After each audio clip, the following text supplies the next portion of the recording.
Okay, shall I start? Yes, yes.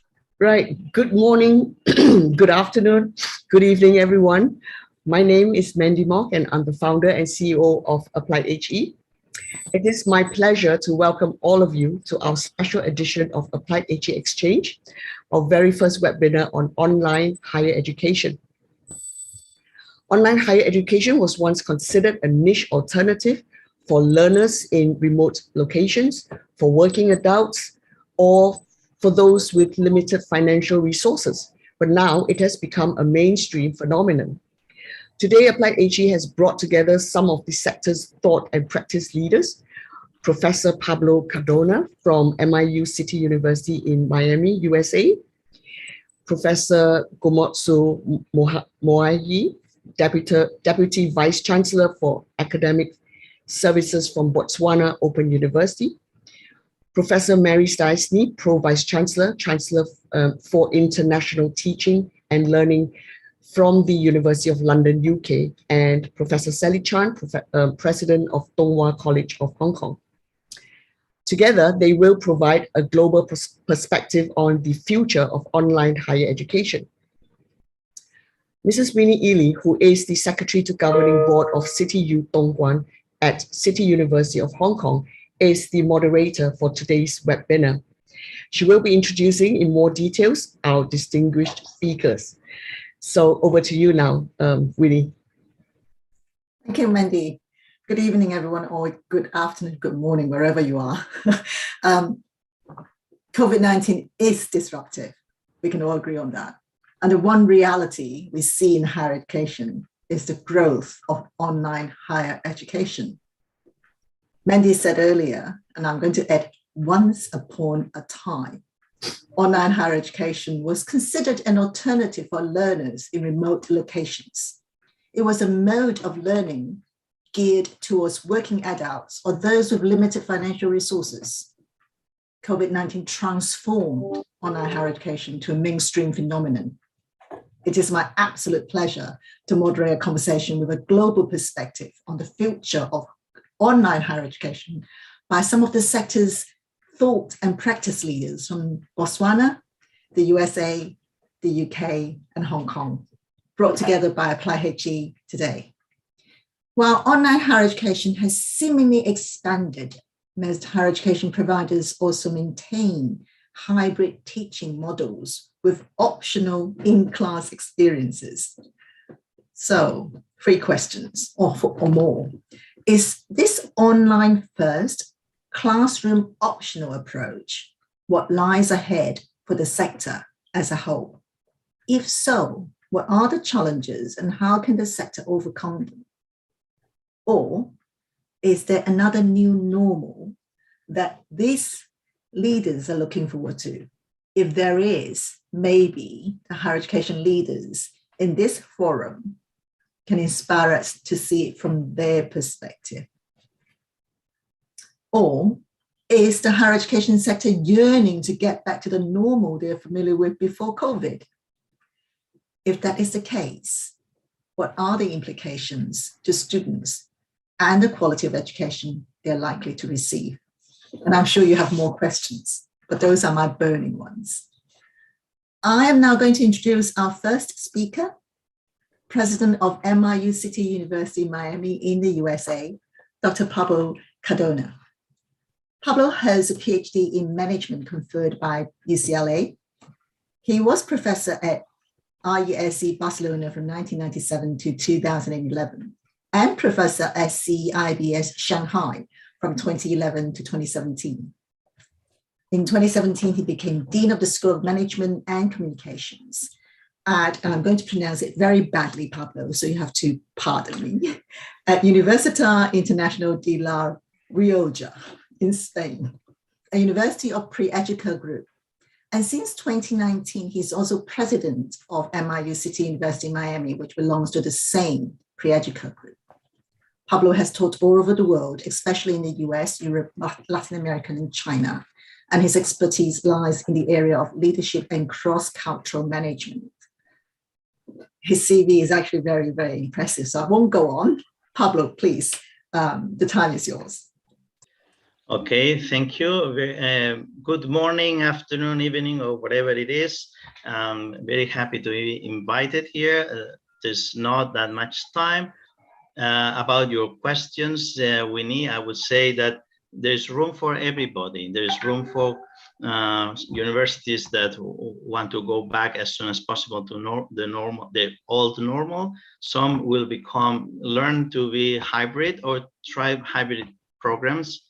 But I'm here to tell you that there is a full new way of creating high-level education that is purely online. We don't really need to go back and create hybrid solutions. Purely online, there are a lot of advantages.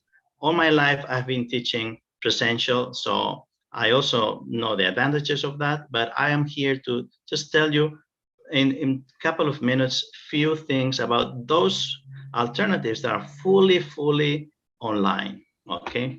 The first thing is that fully online allows you to be also fully scalable. You can have 20, 100, or 1,000. In my program, MBA program now, I have 1,500 students. At CIBS, we had 200, at IESC, UCLA, wherever I have been teaching, even at Harvard is the place at most they had 900, but now I have 1,500 and we are growing to 2,000 very soon and so forth. So it's very scalable and we can attract a lot of good professors that are all over the world, okay? That is impossible that they teach in the same physical campus.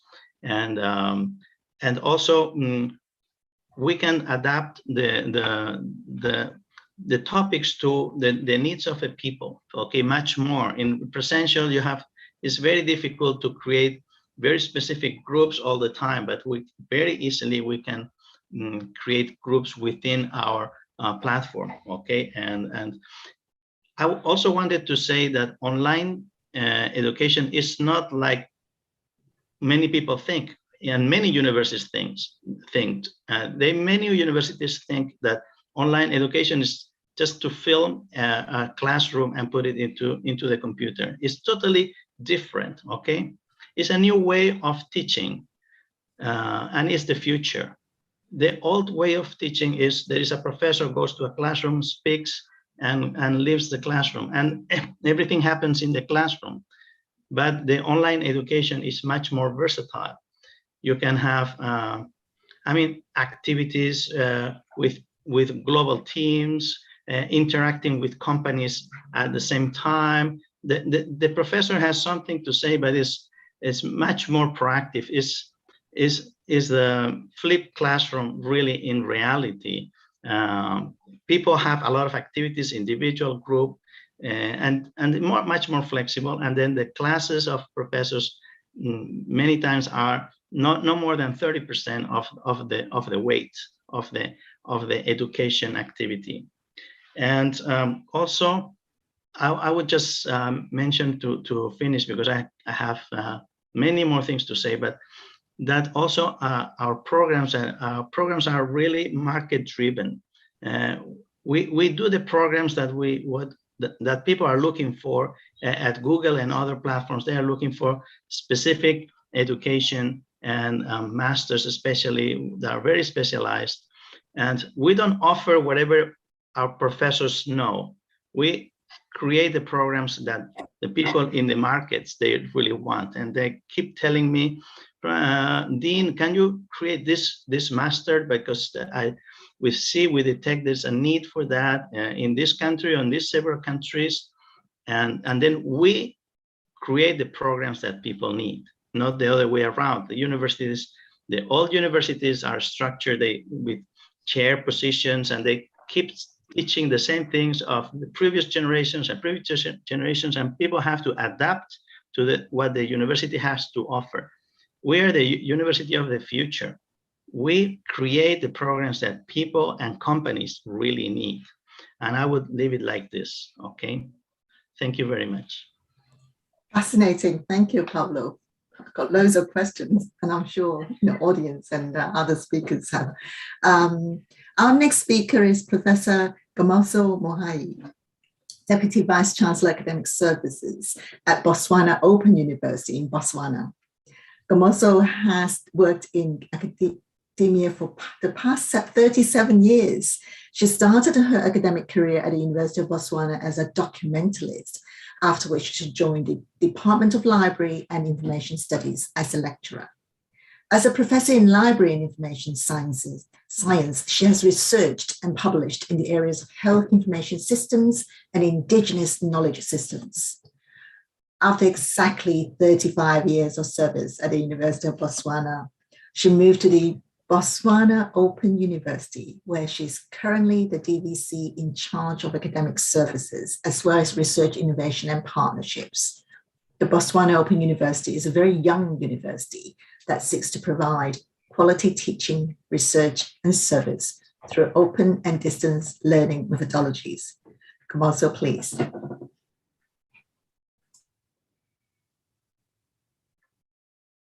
Unmute first. Thank you very much for that introduction, and good morning, good afternoon, good evening, wherever you are. I note that the topic of discussion here is assuming that there is indeed a shift to online higher education globally.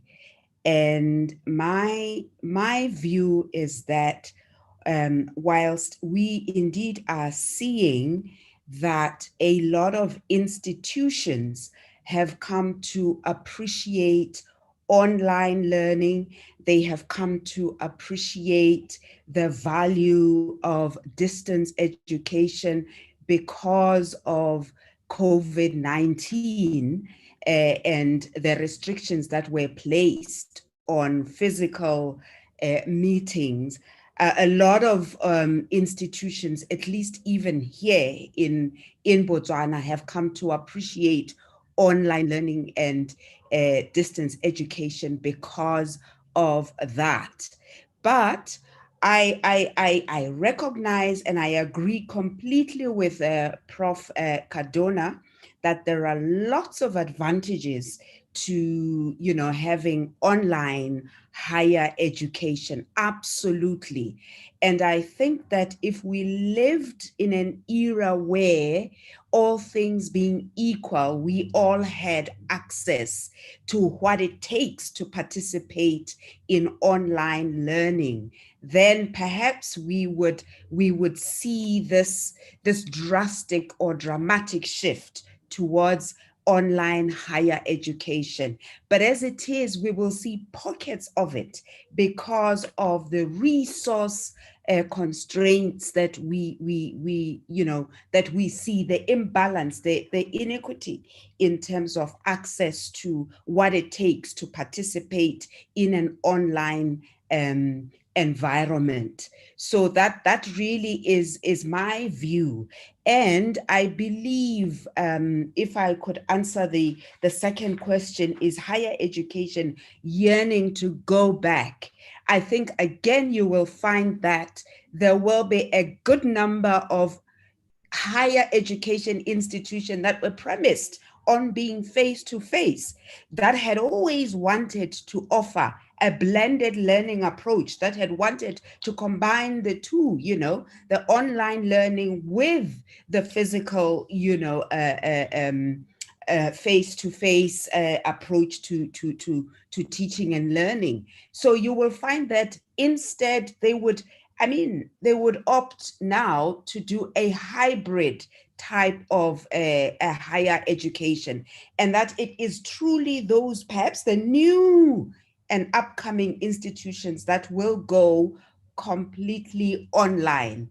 And in particular, all things being equal, resources being available, institutions such as the one that I work for right now, that deals in open and distance learning, those are the institutions that will take to online online learning like a duck to water, because it makes sense. But there will always be pockets of the people that we serve who may not be able to partake.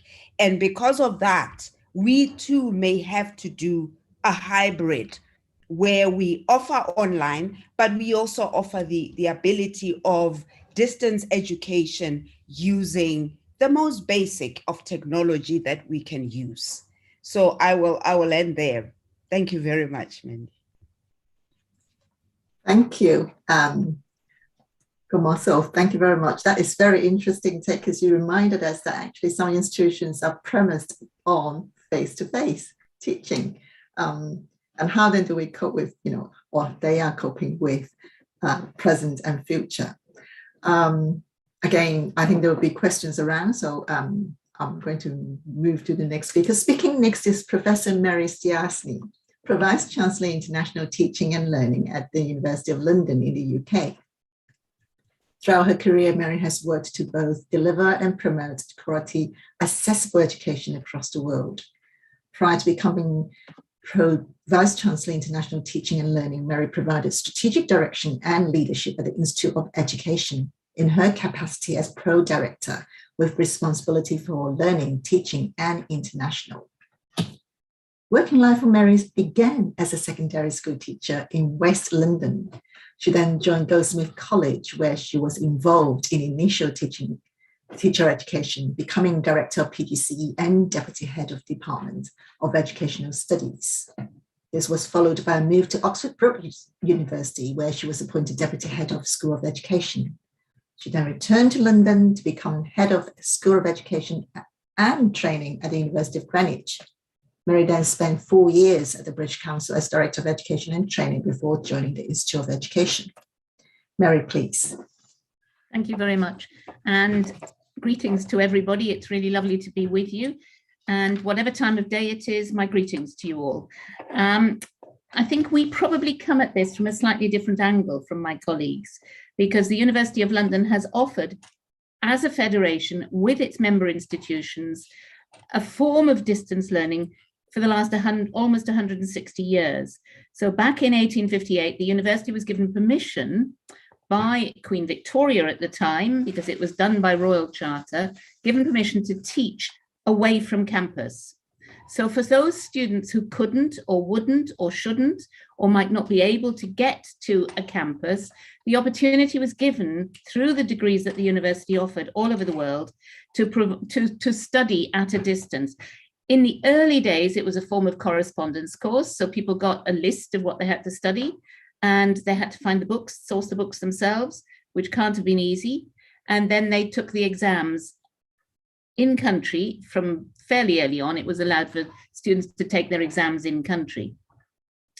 From there, it moved to the system where there was a box of books sent to a student who registered with us. So a box of books would arrive, and that was the way that they would study. What we now have is a completely online version, although we do have a model where students can study not only with us online and get all the materials online, but they can attend classes at a teaching center. So if you're 18 and you want to be like your friends who have campus studies, you can do that as well.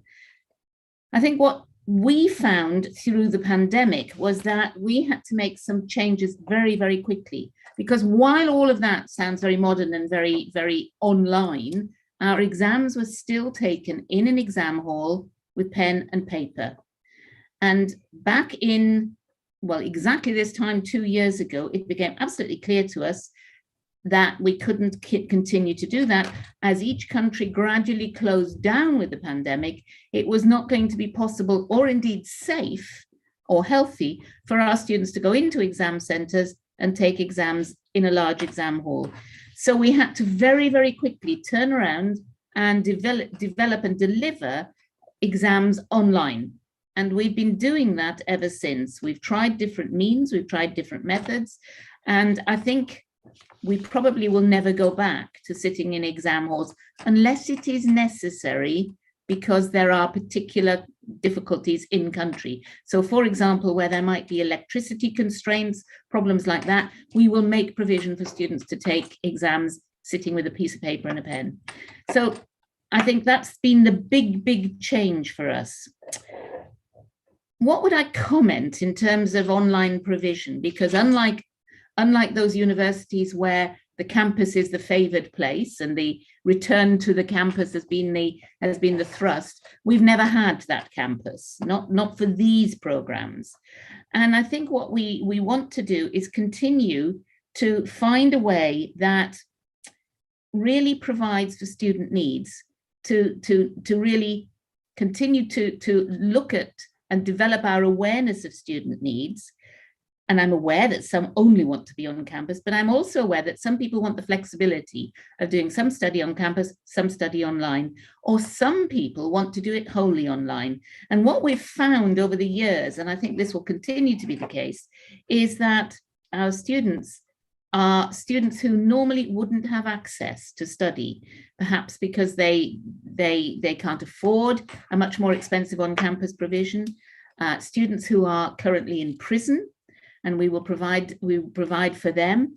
Or indeed, we had one student, a lovely story, one student who was in the Antarctic. He was working on a research station. He wanted to complete his studies and he wanted to take his exams, and the exam papers were flown into him.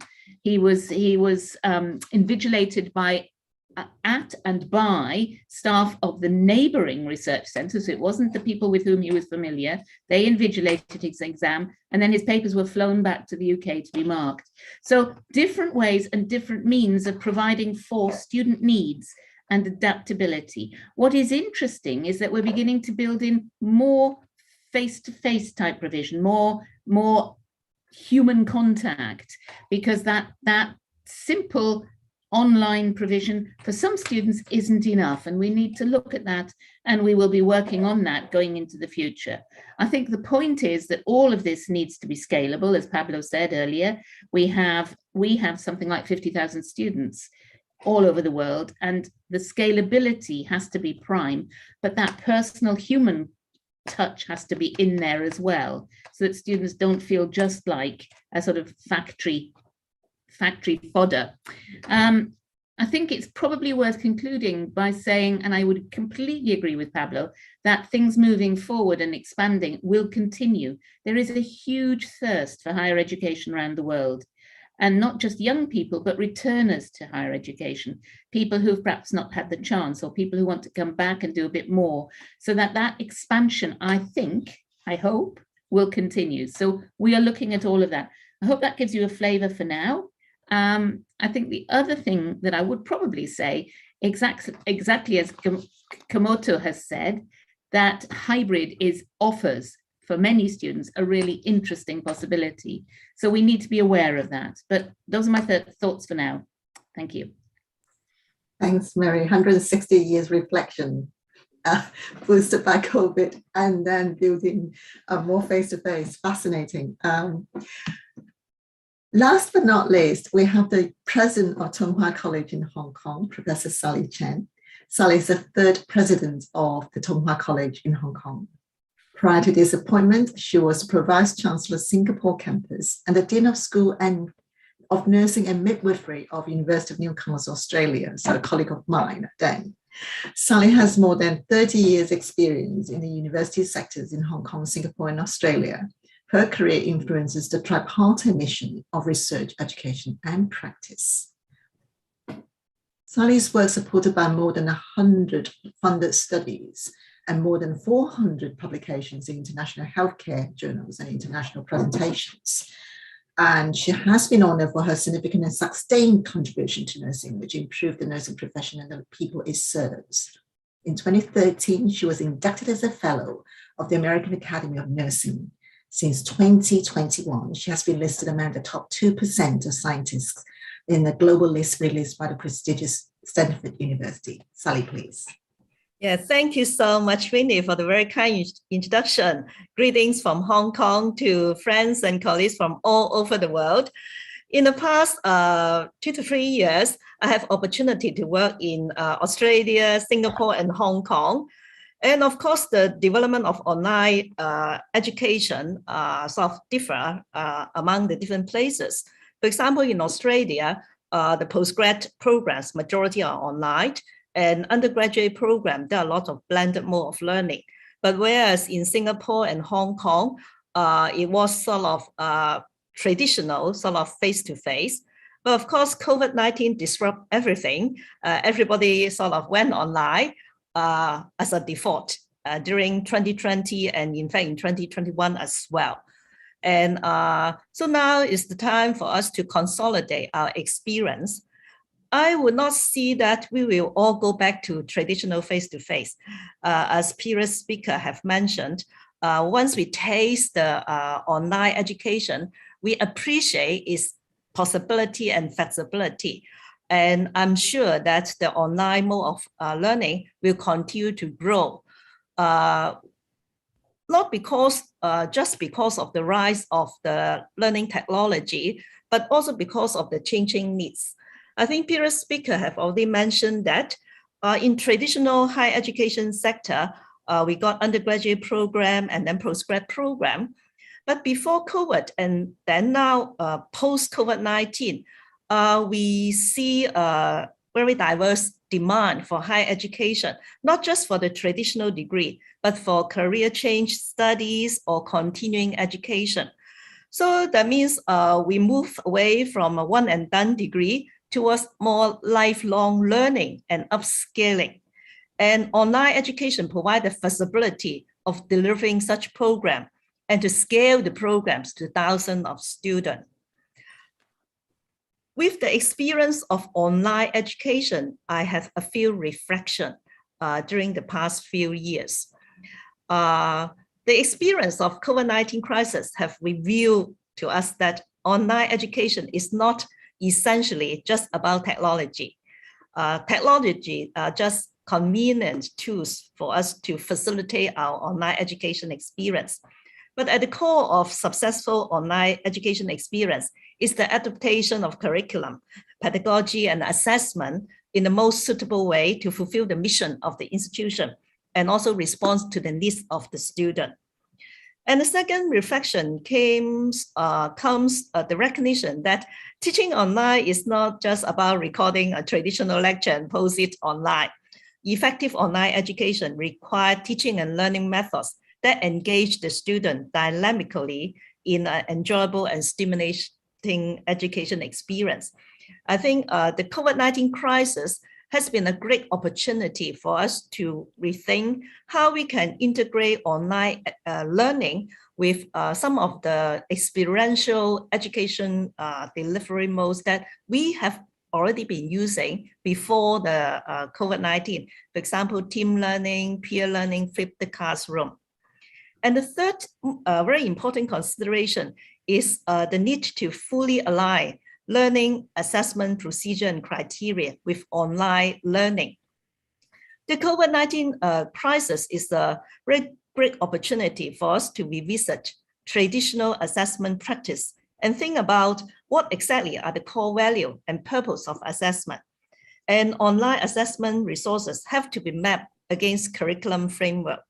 And the increased use of online education and assessment will require new digital learning standards and infrastructure, as well as regulation that is attentive to quality assurance. So in conclusion, with the advance in technology development, as well as the diverse demand for higher education, and I will see online education will continue to develop in my institution, as well as in other institutions. I believe higher education institute leaders need to make online education a much more central strategic priority. That's what I would like to share for the time being. Thank you. Thank you, Sally.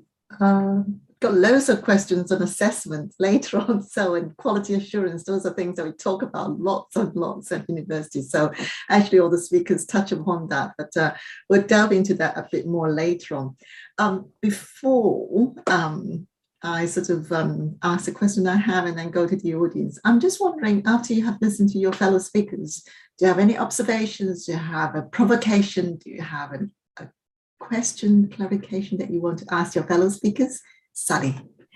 Yeah, and I fully agree that online education provide a lot of possibility for us to expand the access of education to a lot of people.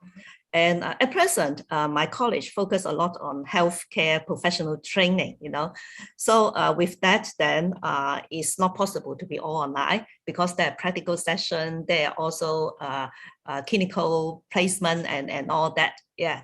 And one of the thing that is always a struggle. It's not the choice of the university or higher education institution. I think we are very open.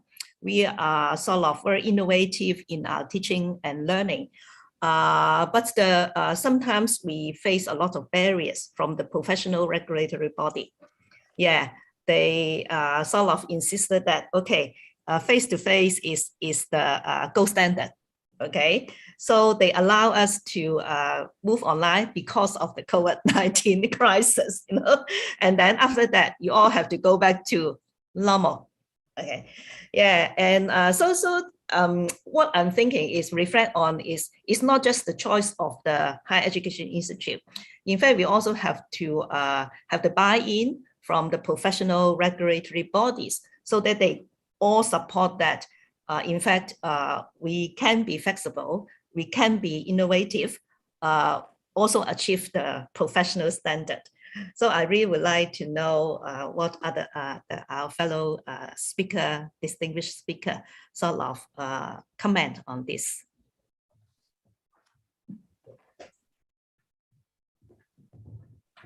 I think really talking about how you teach certain disciplines or certain subjects online, I think for me, this then underscores the need to be hybrid, because there are certain disciplines where you would need to have practicals. Now, I've been reading quite a bit, and I'm sure we all are watching the trends on the technologies of the fourth industrial revolution, augmented reality and virtual reality and all of those things. And some people might say maybe this is the time to introduce those for certain subjects that require practical learning. But I still think that even if you can simulate as you would with those technologies, that there will always be room for that type of interaction where your student can practice. I mean, I am in an open and distance learning environment, and we train teachers. And one of the things that as you train teachers is you've got to train them in classroom interaction. It's got to be practical. And so we have that. We have that component in our practical teaching where they go to schools. Yes, with the developments in technology, perhaps they will simulate being in a classroom, but we're still quite a distance away from that in terms of the technology itself. So that's the thing. And then when it comes to now quality, the regulators and all of that, we've had our fair share of that to say, you are ODL and you are using online, and this doesn't, go well with the criteria that we have developed for face-to-face education. So we've had to kind of step back and say, but this, there are quality criteria that can be applied to open and distance learning or online learning. That is, if you are using them interchangeably. I have a problem with that, but that's a topic for another day. Thank you. Pablo, then Mary. Well, I would like to make some clarifications, at least from the way we understand. The first one, with the comments about the comments of Professor Komoto,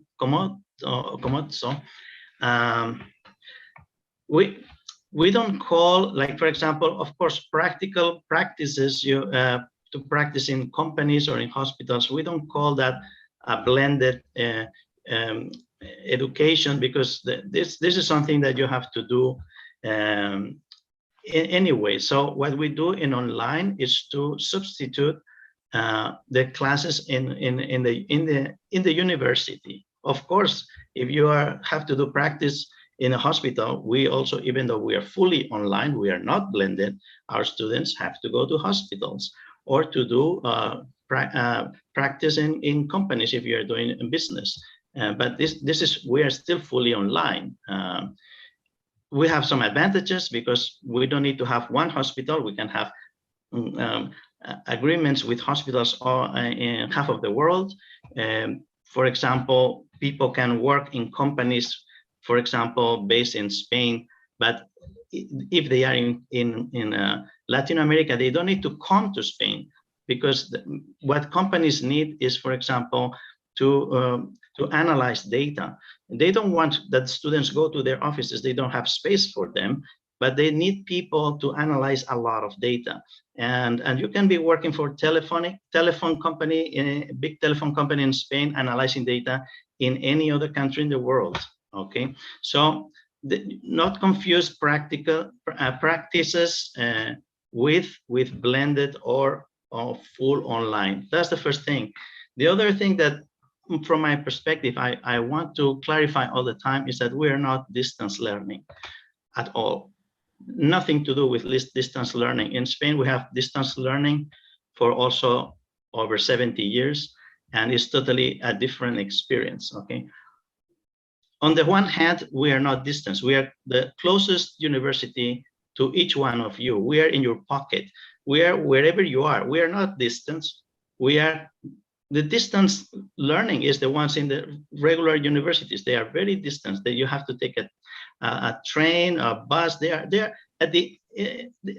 are so far away. We are the university. Our university is in your room, in your pocket. Okay, so nothing to do with the distance. Okay, we are the closed university, not even the open university. We are the closed, but not in terms of closed door, but close to you. Okay, the second thing is that the distance learning usually created from the old times and still is, even though they use now emails and platforms, but the mentality of distance learning is a relationship between a person and a platform. What used to be a person and a book. These are your materials, you study, and that's it. Online university is totally different. It's about interaction, simulations, experiential learning, group learning activities, something that the regular universities are a universe apart. They are so traditional in the one-to-one learning and very, very far away from a flipped classroom or any experiential learning. And also, I would say that our classroom is not neither a space like in regular universities or is a materials like in distance learning. Our classroom can be whatever we can teach within a company. If we're teaching a case, we can teach the case inside the company. If we're teaching law, we can be in the court. We can be wherever we want. If we want to be teaching education, we can teach from the schools themselves. So that's the real online. It opens all kinds of new opportunities of learning, totally different, absolutely different than distance learning. Maybe the distance learning wants to transform themselves into online learning, but they will have to work a lot if they want to be one day called online, because they come from a different tradition and they are totally a different educational experience. Thank you. So if I could just jump in there as well, I think I completely agree with Camozzo and with Pablo. I think that where practical expression, practice is necessary, you can't avoid it. It's got to be there. And we have to find ways of facilitating that and embedding it into or linking it into whatever the online or distance learning provision actually is. Interestingly, we've done some work on virtual labs. And we've been investigating that and ways of integrating work in virtual labs into or with virtual labs into programs. And we're also working with one of the member institutions of the Federation to look at performance related provision. And of course, there are programs where a student has to perform, whether it be music or drama, for example, as well as in a different way, but it's a similar set of requirements to the student who has to show what they can do in a classroom with classroom interaction, classroom management, or in a hospital. So I think there are various possibilities that we, and I'm sure my colleagues, both Camozzo and Pablo, are looking at. And I think it's a really interesting and an exciting time as technology advances to look at what might be possible. But I do think in the end, if you've got somebody training to be a teacher and they have to handle 35 5-year-olds, they do need to be able to A, practice, and B, show that they can do it. So I completely agree with my colleagues. Thank you all. I do have a question on quality assurance in terms of assessment, exams, for example, that Mary expanded on. And Sally touched on the point that you sort of start to have map assessment according to the learning outcomes. And because of COVID, you start to look at it differently. But then the professional bodies and the regulatory bodies will be asking for something different. And they will be saying, after COVID, you have to go back to normal. How do you reconcile that, and where do you see things going? Because in Pablo's case, in terms of, the university of the future, you're already doing that. But how then you sort of, get to that sort of level of conversation where you do not go back to the past, where they think that's the best way to do things. It'll be fascinating to hear where your different experience coming from, and where do you see the future might look like for you in your context. Yeah, maybe let me share my experience in Hong Kong. Yeah, there has been sort of lots of conversation with the professional body about how we go about with assessment. Yeah, be it pre-COVID or post-COVID, I think we are looking for more innovative way of assessment, not just written examination, Yeah, and of course, we know that sometimes we need written examination to assess certain outcome. Yeah, and at present, we sort of change it online because of the safety and all the issue. And what we have been doing is we have to provide evidence to the professional association of how we monitor the quality of those examinations, how we sort of demonstrate that the outcome of those examinations, in fact, are really comparable or better than the traditional face-to-face written examination.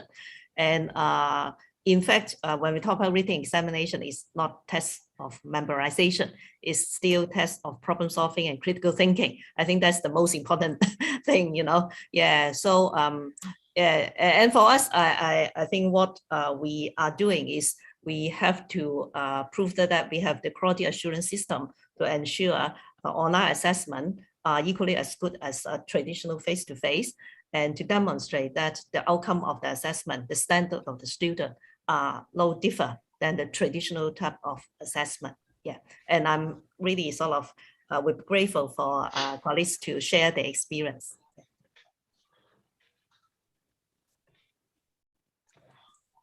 Who would like to go first? Come also put your hands up. So would you like to go first before we go to Mary, then Pablo? Okay, thank you very much. I think we kind of face similar problems in the sense that, just like Mary, I think it was, who talked about, how they used to have face-to-face exams. We also had that, but because of COVID, we had to quickly move our assessment online. And we've had to rethink what exactly we mean by, assessment in an online environment. And of course, it is something that we really are still grappling with, because we don't have the resources right now, because we run distributed campuses all over the, about 5 of them in the 4 corners of Botswana. And so we've got, the numbers of students that we have, we at this particular point in time can't afford a proctoring software. And you would use proctoring if you are going the traditional examination route. And so we've had to rethink our assessment to be more, critical thinking and application of what you've learned, and open book and open everything. And it's a whole totally, it's a mind shift. We've got to move from that a mindset of an exam, sit down and invigilators, and replacing that with software to watch, to just asking students to demonstrate their competencies in the areas that they have been exposed to. So we're grappling with it. Unfortunately, Prof. Sally, I can't help you because it's an issue that we're dealing with as well. Thank you. Yeah, we all share similar problems, across the world. I think I would absolutely agree with Sally and Kamotso. These are problems that we're all sharing. I think we've had a traditional understanding or acceptance. There's been a belief that if somebody sits in an exam hall, that's the right way to examine somebody's knowledge. And I think we're all beginning to realize that we need to think about, what is it we're examining? What is it we're assessing? Are we just assessing, as it used to be in my day when I was a student, that I'd managed to learn a whole lot of things and I could regurgitate them? Or are we examining the understanding that a student has and that they can navigate, as I think you said, Kamotso, they can navigate a problem and think through what that problem might be. So I think there are some really interesting questions that we are being challenged with now. I think we're all going through the same things. We've got to think about what it is we're examining and how we want to examine it.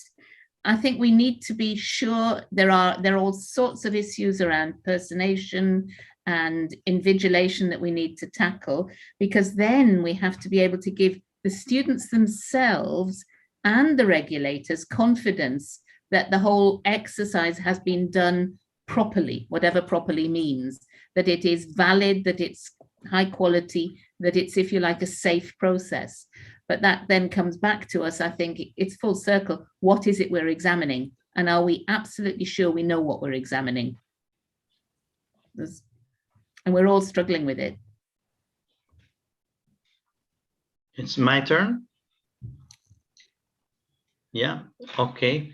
Well, in our case, we had a lot of problems trying to get into online examination before the pandemic, and they didn't allow us. The regulators didn't allow us. So for until the pandemic, we had presential examinations all over, even in Hong Kong, in the Spanish embassy, and using embassies all around the world, even hotels.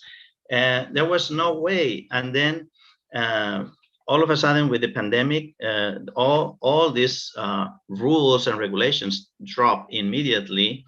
And we were prepared to, because we had been offering a lot of solutions before, and then we were trying different solutions online, and we were totally prepared to do all kinds of softwares, proctoring, and like methodologies, and how to do exams, how to control that is the same person, the eye control, the specific time. You cannot close the computer and go and have breakfast and continue next day. No, it's like if you are there in an examination, you have this amount of time, and you have to be visible all the time, and not only your face but the space around you. So there's softwares like that. We were ready, and we were so much better than all the university system, that now that the regulations allow for presential examination, they don't know what to say to us anymore, because they lowered the standards so much in the last 2 years, because people were not prepared, and for 2 years nobody knows who did the exam or what they do. So now they really accepted our proposal, and we are allowed to continue from now on, and we will never need to go to the Hong Kong embassy anymore, or any other places to hire. It was very costly for us, and this is something we really like as a consequence of the pandemic, at least in our system. I'm talking about the Spanish side, but the American university that we acquire. It uses all our softwares and materials and platforms. So now we are moving this to the US as well, and they seem not to have problems so far, okay, in their regulation. And as well, as you mentioned, we never had examination. We had a different mindset from regular universities. We will never ask a student something that is in a book. Nobody has to repeat, because we're in a mindset of open data. Our education is how to find the proper data that is already there. It's not about memorizing the data is there, but where and how to find it, how to make sure this is not fake, how to understand the contrasting sources of data is a different learning. You know, we hate something that people have to memorize that is already there and can be found. So this we have not changed, because it's our mindset from the beginning. It's been a fascinating conversation and discussion. Thank you very much to our, I would say, heavyweight thought leaders and practical leaders in the field. If you have one thought that you want to leave with the audience today, because AppliedHE is going to put this online, so you have an audience out there apart from the live session now. If you have one thought that you'd like to share within a minute, what would that be? So shall we do it in reverse order? So Pablo, I'm giving you time to think. So we start with Sally. I can start if you want. You can start. Okay, we'll use the same sequence then. Pablo, Mary, Gamoso, and Sally. Thank you. Okay. One last thought. I mean, people tell me all the time, but then university is such a good time to have friends, to meet your friends, you know, and online. And people are, I don't know why they are blocked, because what are you talking about? People nowadays, they make friends online. They in social media. You know, you have to really be older than 40 years old not to understand that you make your friends and you know how to make good friends online. And what are you talking about? Okay, that was my one last thought I wanted to put forward, because, you know, you have to be really from last century not to understand this little issue.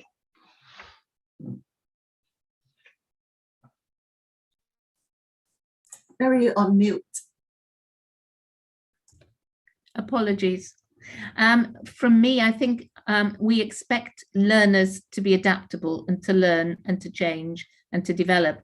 We need to be able to do that as well. And I think we are at a time which is really exciting as we see the changes and the developments and the rethinking. It's really exciting.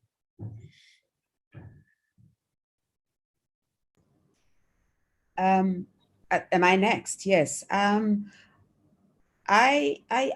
just want to be very cautionary to say that we have to be very, very careful.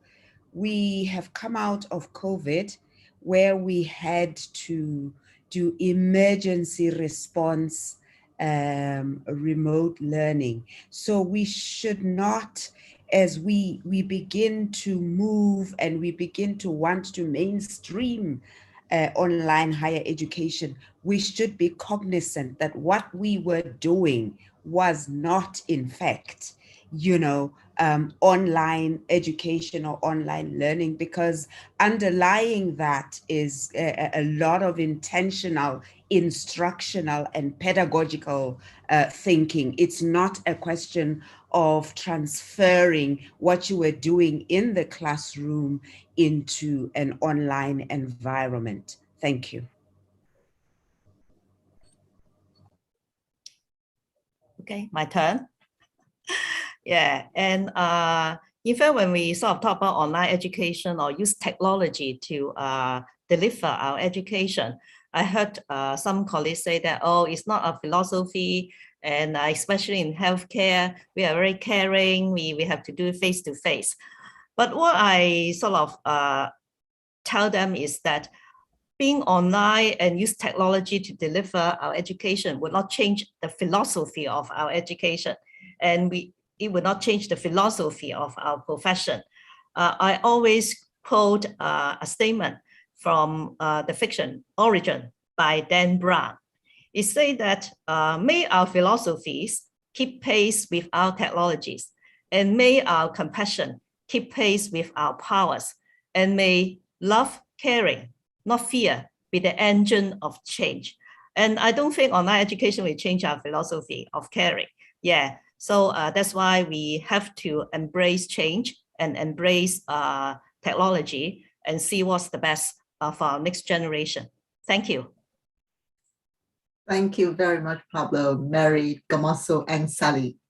What a fantastic conversation. We can go on forever, but time limiting. So I'm going to pass the time to Peter.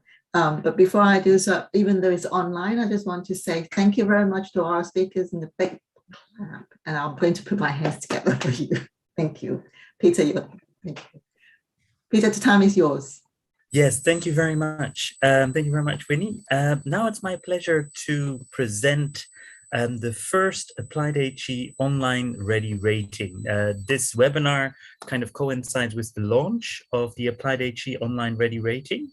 And we're very pleased that MIU City University of Miami has been the first AppliedHE online ready rated institution. I will give you a quick brief of what the online ready rating is about, why we've created it. And then after that, Mandy will do the closing. And after that, we'll have a bit of a social session. So when that happens, please raise your hand and we'll try and upgrade you to a panelist, which means that we can see you through the screen. So just keep that in mind. Maybe this is the time to put on a t-shirt so that we can see you right at the end for a little bit of a social gathering. Now, the online ready rating was created because we realized that there's not really a global standard for online taught programs. There are many different thoughts about it, and as mentioned by several of the speakers, a lot of the accreditors or the professional bodies don't understand online taught programs.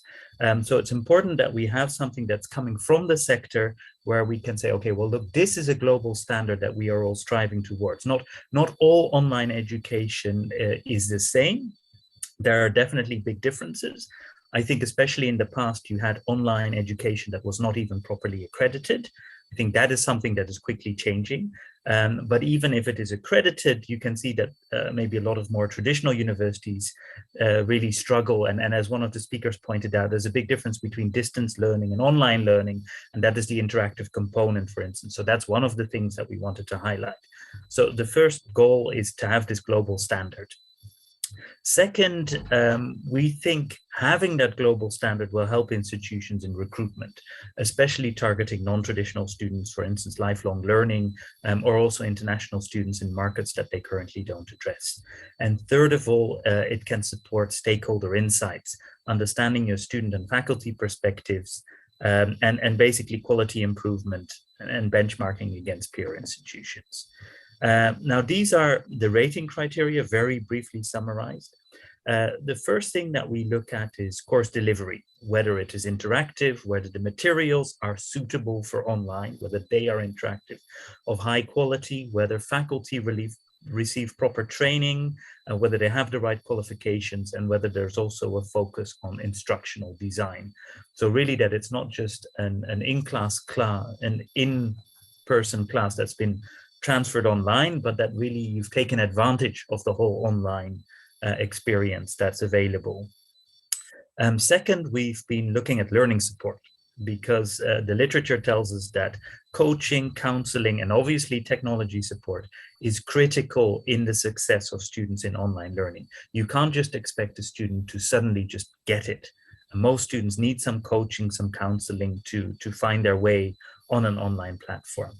And the third area is examinations. And I noticed video proctoring was just discussed. But basically, our goal here is to say that the examination is credible, that the university knows who's taking the exam, that it seems fair, that the credits can transfer to other degrees, other situations, that they're recognized. The final purpose, which is not really a criteria, but I just wanted to put it here, is internal policy benchmarking. So we also ask institutions, well, what really are your policies? And then based on the surveys that we run, do we see that your surveys are being experienced by the students and the faculty? Now, we gather rating data from 3 different sources. The institutional data is essentially us asking about what is the policy of your institution. And that is just about where it ends, what we're asking. We don't want to be in another accreditation where universities need to prove that they have achieved X, Y, and Z. That is what an accreditor does. That's not what we do as a rater. Instead, we want to gain new university that's valuable for the decision makers. So we do that by running online student surveys and online faculty surveys. And that kind of, well, those 2 perspectives, because we try and sample a statistically significant share of the student and faculty body, give us a fairly good idea of what's going on. And how satisfied students and faculty are. Now, just to give you an idea of the benchmark, and I'll run through this a bit fast because I think you can have a look at our brochure. And of course, some of these things are slightly debatable. Now, in terms of course delivery, we ask whether students can interact and join classroom discussions via video, whether the coursework is collaborative, whether students can access all the materials online, whether the instructional materials take advantage of online delivery, whether online students have access to complete online library resources, whether instructors respond to students in a timely manner, whether they get personalized feedback, whether instructors receive the proper training, and also whether they're supported with instructional designers. Then in terms of learning support, we look at virtual office hours, whether online courses are accessible to students with visual or hearing disabilities, whether online students are part of structuring mentoring programs. All these things we essentially ask students and or faculty whether they are present in the program, and sometimes how satisfied they are. And then in terms of examinations, whether students can submit everything online, can take the online exams, whether they are properly proctored, and also, yeah, whether there's a proper anti-plagiarism policy, etc. Basically to make sure that nobody can say, oh, no, this was an online course, that you can say, no, it's online ready rated, it is credible. Everything has been done to ensure credible assessments. Now, Miami City University was the first institution to be rated. It's a hybrid institution in the United States, in Miami, Florida, of course, where students can choose to study online, but at any time can also transfer to the campus in Miami to get that US experience. And I think quite uniquely, they can choose to study programs in English and in the Spanish language. So for us, it was very exciting to work with a partner like City University of Miami, also because it's part of the ProEduca group, which is one of the world's leading online higher education providers. And to, of course, be able to certify them as online ready. And now the result, of course, is absolutely not surprising. This is just a quick view. So the 3 main areas we look at: course delivery, support system, and assessment and examination. And the line I've drawn here is about 80 points. So 80 points is our kind of our cutoff. Institution needs to score above 80 to be certified by us. And no surprises, Miami City University has done it fantastically well. So congratulations also to Professor Pablo Cardona as the president. And of course, much more details on our website, in our brochures about this rating. So yes, thank you very much. And I now have the pleasure to hand over to Mandy for her closing comments. Mandy, you're muted.